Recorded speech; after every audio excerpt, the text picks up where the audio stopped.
ये धंधा थोड़ी ना, ये जमीन का धंधा थोड़ा ना है। उदाहरण आप नहीं दे सकते हैं। नहीं, ये तो इसी प्रकार से ये लोग करते हैं। वोट जिहाद की बात कौन करता है? ये अपना कर रहे हैं, वोट जिहाद ये चाहते हैं कौन देश करता है? बाद में रहे। आज दिख रहा है, मैं एयरपोर्ट दिख रहा है, अडानी की रेल बात दिख रहा है, करूंगा। उस पर जनता का मैं ध्यान नहीं अडानी की जाए, भी बात बेरोजगारी पर करूंगा। जनता का ध्यान नहीं जॉन जाए। सोरोस की लाखों बात रुपए करते हैं ये लोग।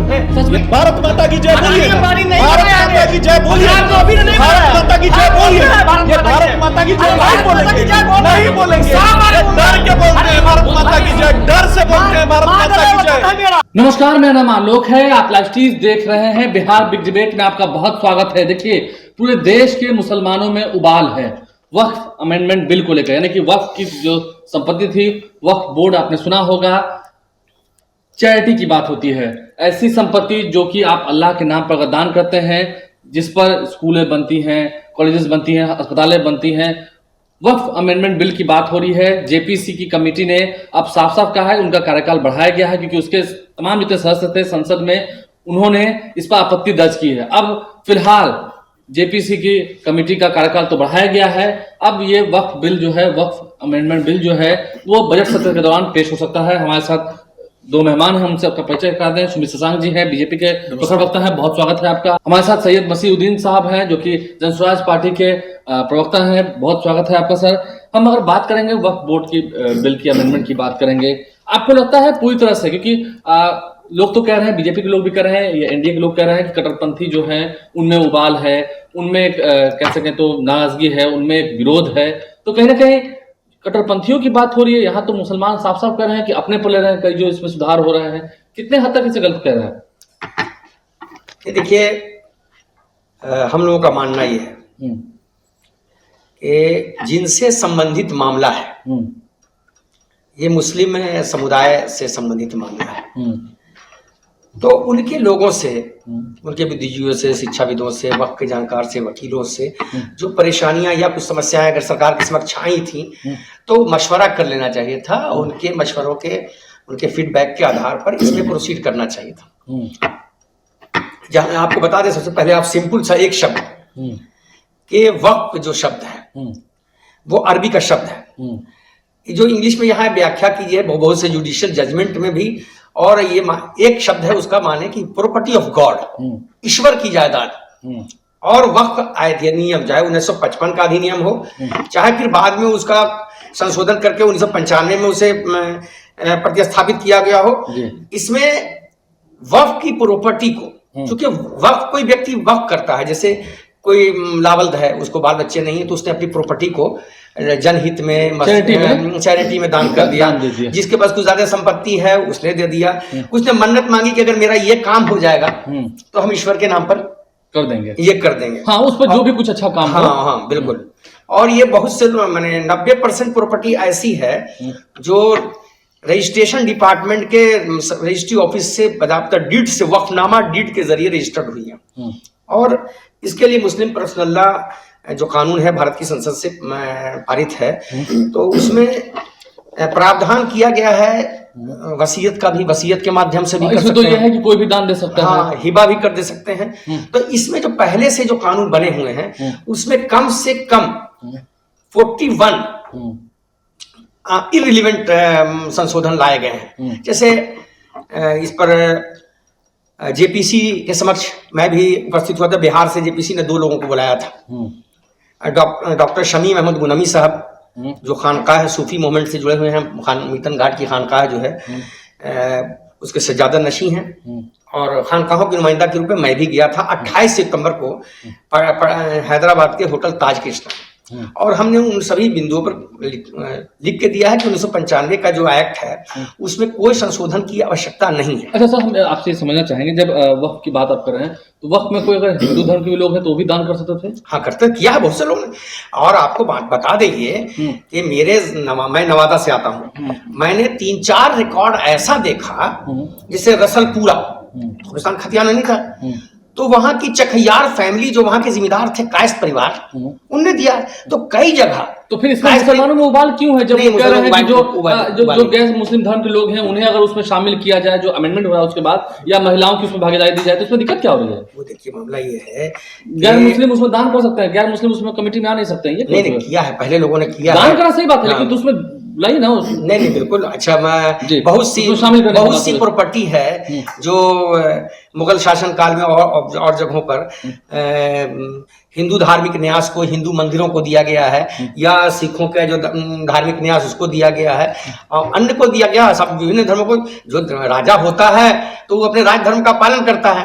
आज की स्थिति तो थी नहीं, तो अब आज के डेट में कहें कि भाई हम कहें कि नहीं उस मंदिर के ट्रस्ट में हम जाए, कोई रिलेवेंट नहीं है, बिल्कुल नहीं रिलेवेंट। उसमें गैर मुस्लिम जो है वो उसमें नहीं, किसी का जिसका है वो खुद करे, उसको संचालित करे। हिंदू में इतना बड़ा धार्मिक न्यास बोर्ड है, बिहार में ही बिहार राज्य हिंदू धार्मिक न्यास बोर्ड है। इसको इस कुणाल साहब के पहले कोई जानता नहीं, कुणाल साहब ने जिस तरह काम किया महावीर मंदिर के माध्यम से 6 अस्पताल कायम किए, धार्मिक न्यास प्रॉपर्टी को सर्वेक्षण किया, उसके लिए जिले में गए, काफी बेहतरीन काम किया।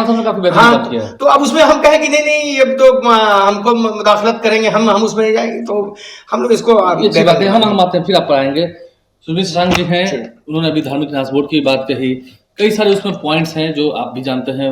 वक्फ अमेंडमेंट बिल की बात हम कर रहे हैं, तो ये तो ऐसा लग रहा है ना, असदुद्दीन वैसी भी पार्लियामेंट में कहते हैं कि ये एनडीए सरकार क्योंकि मुसलमानों से नफरत करती है, बीजेपी मुसलमानों से नफरत करती है, इसलिए जानबूझ के बिल आ रही है ताकि देश का माहौल खराब हो। देखिए, 2 प्रश्न आपने किए, 2 व्यक्ति का नाम, एक तो एक संस्था का नाम इसमें आता है और दूसरा एक व्यक्ति का आता है जिनकी पार्टी है। नहीं, जिस व्यक्ति के विषय में आपने कहा, बिल्कुल आपने सही कहा कि जिनकी एक पार्टी है। सबसे पहले मैं ओवैसी जी के बारे में बताऊंगा आपके चैनल के माध्यम से। जब 1947 में भारत की आजादी हुई थी और आजादी के पश्चात हैदराबाद का निजाम कहता है कि हम हैदराबाद रियासत को भारत के साथ नहीं मिलने देंगे, तो उस समय हमारे श्रद्धेय नेता सरदार वल्लभ भाई पटेल जी के नेतृत्व में बलपूर्वक और कानूनी प्रक्रिया के तहत हैदराबाद को भारत के साथ मिलाने का काम किया गया और हैदराबाद का भगोड़ा निजाम वहां से भाग जाता है। उसी भगोड़े भाषा से तो आपको लगता है आजादी में क्या मुसलमानों ने खून नहीं बहाया? हैदराबाद के निजाम की बात कर रहा हूं मैं हैदराबाद के निजाम की बात कर रहा हूं। हैदराबाद का निजाम भगोड़ा था और निश्चित रूप से उस भगोड़े के पीछे जो लोग खड़े दिखाई देते हैं, उस भगोड़े से जिस व्यक्ति के संबंध दिखाई देते हैं, वो देश की एकता अखंडता की बात करेगा क्या? आप दूसरा प्रश्न, देश की आजादी में क्या मुसलमानों नहीं बहाया? आप दूसरा, मैं उस पर भी आऊंगा, लेकिन आप पहले मुझे पहले प्रश्न का तो जवाब देने दीजिए ना। मैं दूसरे प्रश्न पे भी आऊंगा और बताऊंगा।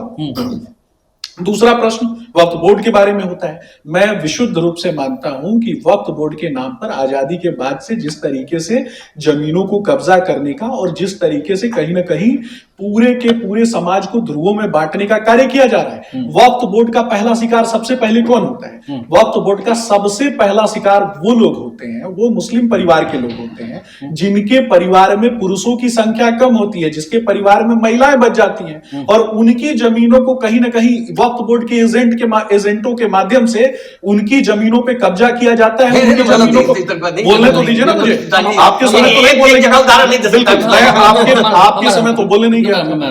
पूरी बात हो जाने दीजिए, उसके बाद दर्शकों को जो समझ में आता है निश्चित रूप से दर्शकों के ऊपर छोड़ना चाहिए कि दर्शक क्या समझते हैं। तो मेरा मानना है कि वक्फ बोर्ड इसी प्रकार से काम करता था। आज जब अहमदिया संप्रदाय के लोगों की बात होती है, जब बोहरा संप्रदाय के लोगों की बात होती है, जब पसमंदा समाज से आने वाले लोगों की बात होती है और मुस्लिम माताओं बहनों की बात होती है, उनको वक्फ बोर्ड के अंतर्गत प्रतिनिधित्व देने की बात होती है, तो कलेजे पे सांप लौटने लगता है इंडी अलायंस के लोगों के। इंडी अलायंस के लोगों ने समाज को 2 ध्रुवों में बांटने का काम किया, जातीय उन्माद फैलाने का काम किया। और तीसरी बात, आपके कैमरे के माध्यम से कहता हूं कि आपने पूछा कि मुसलमानों का योगदान था कि नहीं था। मैं वही बताता हूं कि राम प्रसाद बिस्मिल जी से संबंधित एक कविता है जिसको कहा गया है कि बिस्मिल हिंदू हैं कहते हैं, फिर आऊंगा ले नया जन्म है भारत मां, तुझको आजाद कराऊंगा। मैं मुसलमान हूं, पुनर्जन्म की बात नहीं कर पाता हूं, अगर मिले खुदा उसके आगे झोली फैला दूंगा और उस जन्नत के बदले उससे एक नया जन्म ही मांगूंगा। तो उस समय कुछ एक ऐसे मुसलमान भी थे जिन लोगों ने देश की आजादी के लिए लड़ाई लड़ी, लेकिन मुस्लिम लीग के साथ खड़े होकर जो लोग कहते हैं कि देश की लड़ाई लड़ी, तो वैसे लोगों को तो देश का बंटवारा करने वाला ही माना जाएगा। और जिन्ना की जमात के पीछे जो लोग घूमने की बात करते हैं, जिन्ना के कहीं ना कहीं कब्र पे जाके फतिया पढ़ने वाले जो लोग हैं, वैसे लोगों को कभी भी देश की एकता और अखंडता की चिंता होगी क्या? नहीं, आप जो बात कर रहे हैं आपकी बातों में वो अलग है, क्योंकि आप चंद कट्टरपंथियों को लेकर के, जो कट्टरपंथी हैं, उसे लेकर आप पूरे मुसलमान कौम को टारगेट नहीं कर सकते हैं। बिल्कुल नहीं। आपका ये बिल जो है वो टारगेट कर रहा है। आप उस की महिलाओं को कह रहे हैं कि गैर मुस्लिम को आप उसमें हक दीजिए। आलोक जी मैं बताना चाहता हूँ, कहीं से भी ये चर्चा नहीं है, और मैं जो बता रहा हूँ उसको आप समझिए ना। मैं आपके कैमरे के माध्यम से कहता हूँ कि मैं पूछना चाहता हूँ कि मुस्लिम समाज की बात हो रही है, वक्फ के नाम पर जमीन की दलाली का जो बड़ा गैंग चलाया जा रहा था, वक्फ के नाम पे भू माफियाकरण जिस तरीके से पूरे समाज में हो रहा था, तो उस पर कहीं ना कहीं आज जब सरकार ने एक्शन लिया, और सरकार पूछती है कि मुस्लिम माताओं बहनों को क्यों नहीं अधिकार मिलना चाहिए, बुर्का किसी भी महिला के लिए बाध्यता कैसे हो सकती है, बुर्का संस्कृति का हिस्सा हो सकती है, और मुस्लिम माताएं बहनें जो हैं वो कहीं से भी मतलब क्या प्रतिनिधित्व करने लायक नहीं है कि उनको इसमें जगह प्रदान होनी चाहिए कि नहीं होनी चाहिए। शशांक जी अपनी पार्टी के पूर्व अध्यक्ष और वर्तमान में मार्गदर्शक मंडल के सदस्य श्री लालकृष्ण आडवाणी जी ने यहाँ पे वहां पे कराची में स्वर्गीय आज मोहम्मद अली जिन्ना के मजार पर गुलपोशी इसका मतलब आप भी जिन्ना को मानते हैं। सुनिए ना ये हिंदुस्तान के मुसलमानों की युवा पीढ़ी को कोई भी पाकिस्तान से या जिन्ना से कोई हमदर्दी नहीं, बता दें आपको। दूसरी बात इनका मकसद क्या है, ये जो अमेंडमेंट बिल है इनका मकसद क्या रहता है? दूसरी बात हम आपको बता दें शशांक जी कि कुरान शरीफ में जो सिद्धांत बताए गए हैं या हदीस में जो बताए गए हैं, उसमें तो हो ही नहीं सकता है कि कोई मस्जिद ऐसी जगह बनाई हुई, किसी मुसलमान की भी जमीन अगर हो तो उससे हम बलपूर्वक लेके उस पर मस्जिद नहीं बना सकते, हो ही नहीं सकता। वो एकदम पाक साफ पैसे की जमीन होनी चाहिए। इसलिए ये सब बोलना कि किसी वीडियो से ले लिया, किसी कमजोर से लिया, किसी वीडियो किसी कमजोर नहीं हो, सक्षम लोग थे, जिम्मेदार लोग थे, या जिन लोगों ने मन्नत मांगी थी उन वैसे लोगों ने दिया है। और तो बोर्ड से कौन सी मन्नत मांगी जाती है? बस बोर्ड से नहीं, अल्लाह से मांगता है मन्नत। तो बोर्ड से कौन सी मन्नत मांगी जाती है? अल्लाह से मन्नत मांगी गई। अल्लाह की मैं ये पूछना चाहता हूँ, ईश्वर का प्रतिनिधित्व करता कैसे हो सकता है कोई बोर्ड? बोर्ड कहाँ कह रहे हैं? वही पूछ रहा हूँ ना, उन्होंने कहा मैं वही पूछ रहा हूँ ना कि आपको बता दें दो तरह का वक्फ होता है, ईश्वर का प्रतिनिधित्व कैसे हो सकता है? औलाद एक जो ईश्वर को सीधे समर्पित है, जिससे लोगों के खाने पीने, गरीब लोगों का समर्थन, ये मस्जिद की रंगाई पुताई, लोगों के पीने का खाने पीने का इंतजाम, और एक होता है वक्फ अल-औलाद, जिससे एक हिस्सा हम मस्जिद, दरगाह, लोगों के रास्ता, कुआं, पानी के अलावा जो उनकी औलाद है, जो वंशज है, आलोक जी मुझे मौका मिला, वंशज है, उनके वंशज के भी शादी ब्याह एक बताइए का काम करना चाहिए। पहले जो कमेटी बनती है उसमें जो कमिश्नर होते थे वो सब कुछ देखते थे, जो सर्वर थे, जो टेक केयर करते थे, कमिश्नर थे। अब उसकी जगह उस कमेटी में डीएम बुलाया जा रहा है, जिला कलेक्टर बुलाया जा रहा है, तो प्रशासनिक तौर पर तो आपको सहयोग मिलेगा। हम आपको बता दें, आपको एक बात बता दें कि जो 1995 का जो एक्ट पारित हुआ, उसके बाद बिहार की जो सरकार थी उसने पूरे देश की हर सरकार ने निर्देश दिया, डीएम को सर्वे का जिला का कमिश्नर बनाया, एलआरडीसी को सहायक जिला सर्वेक्षण पदाधिकारी बनाया, उसके राज्य स्तर पर समीक्षा। और जब राजस्व एवं भूमि सुधार विभाग के प्रधान सचिव थे श्री व्यास जी ने बाकायदे कई बार चिट्ठी लिखी प्रमंडलीय आयुक्तों को, जिला पदाधिकारियों को, जिला भू अर्जन पदाधिकारियों को कि इनका काम सर्वेक्षण का काम किया जाए। लेकिन आज तक आपको बता दें कि उधर 5 साल और इधर 24-25 साल, 30 साल में कोई सर्वे का काम नहीं हुआ।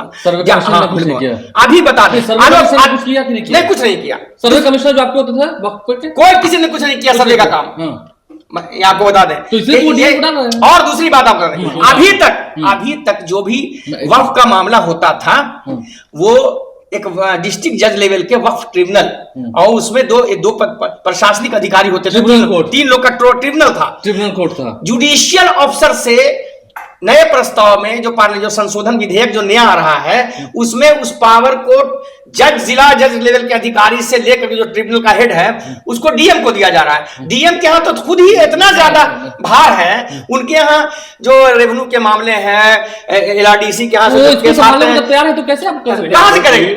जो राजस्व के जो मामले हैं उसी का तो डीएम डिस्पोजल नहीं 10-10, 15, 20 साल से नहीं कर रहे हैं, तो ये वक्त का मामला कहां से करेंगे? एनडीए की मंशा क्या है इसके पीछे? मंशा तो अच्छी नहीं है। क्या अच्छी नहीं है? भले वही आप देखिए कि एक आगा खानी, मुस्लिम में एक सेक्ट आगा खानी है, है, जिनकी जमीन पर भारत के एक बड़े धन्ना सेठ ने मकान बना लिया है बॉम्बे में। चलिए धन्ना तो उस धन्ना सेठ को मदद करने के लिए, बचाने के लिए पूरे देश के लोगों को उलझाया जा रहा है। अंबानी को बचाने के लिए मुझे लगता है कि मैंने आपको पूरा बोलने का मौका दिया, मुझे भी पूरा बोलिए। देखिए इंडी अलायंस की राजनीति किस पर टिकी हुई है, तो कुछ एक बहुत ही प्रिय शब्द है इनके, हलाल हराम झटका जिहाद। इसी पर इनकी राजनीति जो है ना, ये हलाल हराम झटका जिहाद, इससे आगे बढ़ के ये लोग सोच भी नहीं सकते हैं, क्योंकि धार्मिक उन्माद फैलाना है इन लोगों को। कहीं ना कहीं जब आजादी होती है और आजादी के पश्चात देश में राज करना होता है, तो राज करने के लिए राज, मैं लेकिन इंडिया का प्रतिनिधि यहाँ नहीं हूं। मैं वही बता रहा हूँ, प्रशांत किशोर की पार्टी भी तो समर्थन कर रही है ना। मैं वही बता रहा हूँ ना कि आपका समर्थन नहीं करिए, उस बिल का समर्थन। मैं वही बता रहा हूँ, वो जिसका भी समर्थन करते हो जनता को पता है बहुत अच्छे से। तो विभिन्न राज्यों में कहीं ना कहीं धार्मिक उन्माद फैला करके फूट डालो राज करो नफरत फैलाओ की नीति पर कैसे सरकार बन सकती है, तो इसके लिए उन्होंने काम किया और इन प्रिय शब्दों को समाज में बोने का काम किया, हलाल हराम झटका जिहाद, ऐसे शब्दों को कहीं ना कहीं परोसने का काम किया। इसके अलावा मैं पूछता हूं कि देश में और दुनिया में सबसे बड़ी आबादी और दुनिया में दूसरी सबसे बड़ी आबादी और दुनिया में तीसरी सबसे बड़ी आबादी कौन है? दुनिया में तीसरी सबसे बड़ी आबादी हिंदुओं की है, सनातन मान्यताओं में बसे हुए लोगों की है, और देश में सबसे बड़ी आबादी सनातनियों की है। जब देश सनातनियों का, तो कहीं ना कहीं जब चर्चा होती है कि सनातन बोर्ड बनाया जाए, तो इनके ऊपर कहीं ना कहीं कलेजे पे सांप लौटना प्रारंभ हो जाता है। लेकिन वक्फ बोर्ड के नाम पर जो वित्तीय अनियमितताएं होती है, हजारों करोड़ों रुपए का घोटाला होता है, देश की जमीनों को, देश के संसाधनों को लूटने का काम किया जाता है, तो इस पर ये चर्चा नहीं करते। दान की जो लोगों ने दान किया था और छीन लेंगे। और दूसरा लोगों ने दान किए थे, उन्होंने जो प्रश्न किया उसका जवाब देना बनता है। ये बार बार अभी बीच में मस्जिद की बात कर रहे थे, तो मैं वो भी बता देता हूं। एक प्लेसेस ऑफ वर्शिप एक्ट, इस पर ये लोग कहीं ना कहीं बहुत बार जोर देते हैं। प्लेसेस ऑफ वर्शिप एक्ट में कहा जाता है कि अयोध्या भूमि को छोड़ करके देश में जो भी मस्जिद है और जो भी जहां पे भी मतलब इन्होंने मंदिरों के ऊपर मस्जिद बना के रखा हुआ है, तो उसको कहीं ना कहीं पूर्ववत स्थिति बनी रहेगी। लेकिन क्या ये बाबा साहब भीमराव अंबेडकर का संविधान है या कांग्रेस के लोगों के द्वारा बदला गया संविधान है? जिन लोगों ने संविधान को बदल दिया वो कहते हैं कि बार बार आरोप किसके ऊपर लगाते हैं? मुसलमानों के लिए संविधान बदल रहे हैं, बिल में अमेंडमेंट कर रहे हैं। उन्होंने किया ना, आपकी मंशा क्या है? उन्होंने किया उन्होंने किया हिंदुस्तान को सिर्फ सनातन, जिन लोगों ने किया उसकी बात करता हूं मैं। और सनातन की बात होती है तो देश सनातनियों का है, इसमें कहीं भी देश सनातनियों का है, बिल्कुल है। मुसलमानों के लिए कोई जगह नहीं, बिल्कुल सबका साथ सबका विकास सबका। मैं वही तो पूछ रहा हूं आपके चैनल के माध्यम से कि जब आयुष्मान भारत योजना लेकर के आते हैं तो क्या मुसलमानों का इलाज नहीं होता है? जब सरकारी नौकरियां प्राप्त होती है तो क्या मुसलमानों को प्राप्त नहीं होता है? जमीन आप उस जमीन को छीनेंगे। जमीन दान करना और जमीन को कब्जा कर लेना और उन्हीं हजारों वैसे हजारों वैसे केसेस जो है ना वो पड़े हुए हैं। कहीं भी घूमने निकले और उसके बाद किसी भी जमीन पे दावा पेश कर दिए कि जमीन वक्त का है, ये वक्त का है, तो ये धंधा थोड़ी है, ये जमीन का धंधा थोड़ा है। उदाहरण आप नहीं दे सकते हैं। नहीं, ये तो इसी प्रकार से ये लोग करते हैं, ये जमीन का धंधा थोड़े ना है। और प्रशांत किशोर जी मामला नहीं है। और प्रशांत किशोर जी को जवाब देना चाहिए कि उनके प्रवक्ता किस तरफ खड़े होकर बात करते हैं। क्या प्रशांत किशोर ये बात मानते हैं कि इस देश में जो सनातन मान्यताओं में बसे हुए लोग हैं, हिंदू आबादी से आने वाले जो लोग हैं, उनकी धार्मिक आस्था को कुचल करके कहीं ना कहीं प्रशांत किशोर मानते हैं कि जवाब तो देना चाहिए, जवाब प्रशांत किशोर को देना चाहिए। मैं पूछ वो अपना स्टैंड क्लियर करे ना, इनके प्रवक्ता कभी इधर बात करेंगे, जिस धर्मावलंबी से संबंधित कानून है उनसे राज धर्म भी यही है कि उनसे राय मशवरा लेकर के की बात होनी चाहिए। मैं तो आपसे एक छोटा सा प्रश्न करूंगा। अरे भाई हमने कहा कि हमको सब मिला जाए तो हमको बुलाया गया, तो आपने राय रखी, जेपीसी बनी तब ना भाई, जेपीसी इसमें इसकी जरूरत क्या थी? आपकी टीम इसकी जरूरत क्या थी? बिल्कुल, आप तो चाहते भी नहीं है कि किसी चीज पे चर्चा हो, तो इस बात पे चर्चा के लिए तैयार ही नहीं होते ना। चाहिए ना, ये संभल में बिल्कुल संभल की घटना का भी कहीं ना कहीं जिक्र होना चाहिए। संभल में जिस तरीके से सर्वे की टीम जाती है और सर्वे की टीम पर अचानक से 5,000 लोग हमला नहीं होता है, अचानक से 5,000 लोग इकट्ठे हो जाते हैं, तो क्या और अवैध हथियारों से कहीं ना बिल्कुल प्लानिंग थी। प्रशासन के ऊपर हमला करने वाले जो लोग मुसलमान हैं, ये वक्फ अमेंडमेंट बिल की बात जो हो रही है बिहार में, तो भी एनडीए की सरकार है, आपको लगता है कि ये पास कराना बड़ा आसान होगा या फिर आगे फिर देश में स्थिति बिगड़ेगी? नहीं, ये तो बिल्कुल गांव देश को जो इनकी मानसिकता है, वोट की मानसिकता, वोट के ध्रुवीकरण वोट जिहाद की बात कौन करता है? ये अपना कर रहे हैं। वोट जिहाद की बात कौन करता है? में रहे वोट जिहाद की बात कौन करता है? की बात कोई नहीं करे। अरे मैं अंबानी अडानी की भी बात करूंगा, मैं अंबानी अडानी की भी बात करूंगा, उस पर जनता का ध्यान नहीं अडानी की भी बात करूंगा, जनता का ध्यान नहीं जॉन सोरस की बात करते हैं ये लोग। सच में क्या आप देश में जो गंगा जमुनी तहजीब थी उसे पूरा एकदम बांट देना कौन सी चाहते हैं? गंगा जमुनी तहजीब? देश किसका है? गंगा भी हमारी, जमुना भी हमारी। गंगा और जमुना दोनों ही भारत के हैं। ये देश है किसका है? भारत हिंदुस्तान के किसका है? नागरिकों के। सिर्फ सनातनियों का है। भारत में रहने वाले जो लोग हैं उनका देश है। तो मुसलमानों की बात होगी ना, आप बिल्कुल, उनको तंग, वो तो बात सबकी होनी चाहिए। हर भारतीय का देश है, सबकी, किसी की बमौती नहीं है। बोल रहा हूँ, मैं वही बोल रहा सबका देश भारत हूँ। है। जो अपने हमारा देश खून भी को, शामिल है तानीरे बिल्कुल, जो गुलिस्तान देश को में। बपौती मानता है, देश को जो गुलिस्तान देश को, बनाने में मेरा भी बिल्कुल, खून तो भी भारत शामिल है। माता की जय आप बोलिए कहिएगा ना, कि भारत माता की जय बोलिए ना, अंबानी नहीं भारत बनाया माता की जय बोलिए ना, गुजरात में अभी नहीं भारत बनाया। माता की जय बोलिए ना। ये भारत माता की जय नहीं बोलेंगे, नहीं बोलेंगे, ये डर के बोलते हैं भारत माता की जय, डर से बोलते हैं भारत माता की जय। वंदे मातरम गा के बता दीजिए, वंदे मातरम पूरा गा के बता दीजिए आप कैमरे में। वंदे मातरम पूरा गा के बता दे, पूरा गा के बता दे कैमरे में। नहीं पता है इनको, नहीं पता है। इस देश में सिर्फ प्रार्थना ही गूंजेंगी क्या? जो लाउडस्पीकर से या कहीं से भी हम देखते हैं अजान होती है, क्या उसे आप बंद करा देखिए, देश संविधान, यूपी में तो खल करवा ही दिया, देश संविधान से चलता है। दिया। यूपी का लॉ एंड ऑर्डर देख लीजिए, मुख्तार अंसारी और इस तरीके के जो गुंडे हैं उनको कहां, वो लोग कहां पहुंच गए। और यूपी का लॉ एंड ऑर्डर जब सुधरा तो क्या उससे मुसलमानों को फायदा नहीं हुआ? क्या एक बहुसंख्यक मुस्लिम आबादी ने, नीतीश कुमार बना पाएंगे? मैं वही बता रहा हूं, एक बहुसंख्यक मुस्लिम आबादी ने कैसे भारतीय जनता पार्टी के नेता को जिताया और कैसे पैसों से तौल दिया, इस पर चर्चा नहीं होती है ना। अहमदिया संप्रदाय के लोग हमारे साथ, बोहरा संप्रदाय के लोग हमारे साथ, और किस तरीके से ये लोग तो जाति नीतीश कुमार क्या आपका साथ देंगे?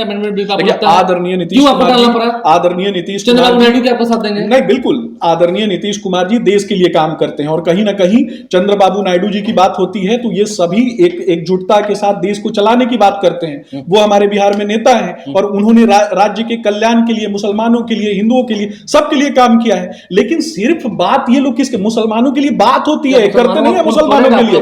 मैं पूछना चाहता हूं ना, मैं पूछना चाहता हूं, मैं आलोक जी, नहीं, मुसलमान इस देश का एक समर्पित आलोक जी, मैं आपसे पूछना चाहता हूं, नागरिक है। इस चैनल के माध्यम से शासन और पूछना चाहता प्रशासन हूं, सबको मदद करना चाहते हैं। हम चाहते हैं कि सबकी बात सुनी जाए। 6,667 मदरसा कागज पे चल रहा था उत्तर प्रदेश में, और उसके नाम पे जो पैसा आता था ये सफाई खा जाते थे। तो जो मुस्लिम बच्चे मदरसा में जाते थे, क्या उनको लैपटॉप पे काम करने का अधिकार नहीं है? क्या उनको दवाई प्राप्त करने का अधिकार नहीं है? क्या उनको डॉक्टर इंजीनियर बनने का अधिकार नहीं है? क्या कि उनको जानबूझ के एक मदरसे में इस तरीके से प्रायोजित तरीके से पढ़ाया जाए? बिल्कुल नहीं। जहां धार्मिक शिक्षा के साथ साथ, मेरा मानना है कि धार्मिक शिक्षा के साथ साथ लोगों को ऐसी भी शिक्षा देनी चाहिए जिससे वो कहीं ना कहीं राष्ट्र की उन्नति, राष्ट्र की तरक्की, प्राथमिक, द्वितीयक, तृतीयक उद्योग सेक्टर में आकर के वो काम कर सके। मैं पूछता हूं कि इनका आदर्श कौन? डॉक्टर एपीजे अब्दुल कलाम आदर्श कि जिन्ना इनका आदर्श? जिन्ना के आगे स्वर्गीय लगाते हैं। डॉक्टर एपीजे अब्दुल कलाम के विषय में तो चर्चा ही नहीं होती है। नहीं मानते ये लोग, बिल्कुल नहीं मानते, बिल्कुल नहीं मानते।